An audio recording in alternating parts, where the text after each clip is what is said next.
Хотод нөлөөлөх архины хор уршиг. Архи согтууруулах ундааг удаан хугацаагаар хэтрүүлэн хэрэглэх нь хүний биед архины шалтгаанд эрхтэн системийн бүхий л өвчлүүдийг үүсгэдэг аюултай. Хоол боловсруулах эрхтэн систем. Уусан архи амаар дамжин улаан хоолой, ходоод 12 хуруу гэдэс нарийн бүдүүн гидсний ханаар шимэгдэн цуснд орж, цусны эргэлтээр дамжин хэдэн минутын дотор бүх биеийн эд эсээр тархдаг. Архи илгэнд нөлөөлөх нь. Архины нөлөөгөөр хамгийн их хордож гэмтдэг эрхтэн бол элэг юм. Элэг бол амин чухал эрхтэн бөгөөд эдсэн, уусан, хортой бодис бүрийг хоргоожүүлдэг.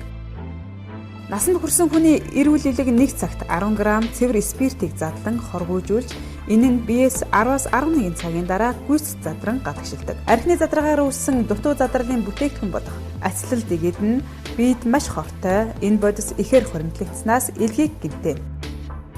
Махан хоол идэж чадахгүй байх, өөх төстэй хоол шингэхгүй болох, элэг орчим хөндөөрлөх, унжирч өвдөх, хамраас цус гарах, өтгөн хатах, элэг хатуурал, элэгний хавдар.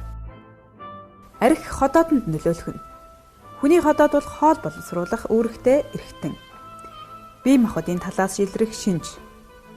Архи нь амны хөндийн савс бүрхөвч, улаан хоолой, ходоодны савс бүрхөвчийг байнгын зочроосноор ходоодны удаалт, өрөвсөл үүсч цаашдаас шархлан үүний улмаас ходоод гидсний архаг өвчин үүсгдэг. Бие махбодын талаас илрэх шинж. Ходоод өвдөх, хоолны дөрвий болох, огиулах, бөөлжих, хоолны шингэц муудах, улаан хоолой, ходоод гидсний цус алгалт, хавдар. Хэрэглэвэл хурц хордлогонд орсны улмаас зүрх судасны үйл ажиллагаа дарангуйлагдаж өвөлт хүргэж болно. Шээс ялгаруулах эрхтэн систем. Архины нөлөөгөөр бөөрийн эд эсүүд гэмтэж хэвийн үйл ажиллагаа доголдно. Эхний үед бөөр томорч, сүүлдээ хатан гэршиж хэмжээгээр багасна. Бөөрийн өрөвсөл нь улмаар давсганд нөлөөлнө. Давсагны өрөвсөл нь түрүү булчирхаад нөлөөснөөр түрүү булчирхаа хэмжээгээр томорч, шээс хаагдах хүртэл аюултай хүндрэл өгдөг. Танд эрүүл энхийг хүсье.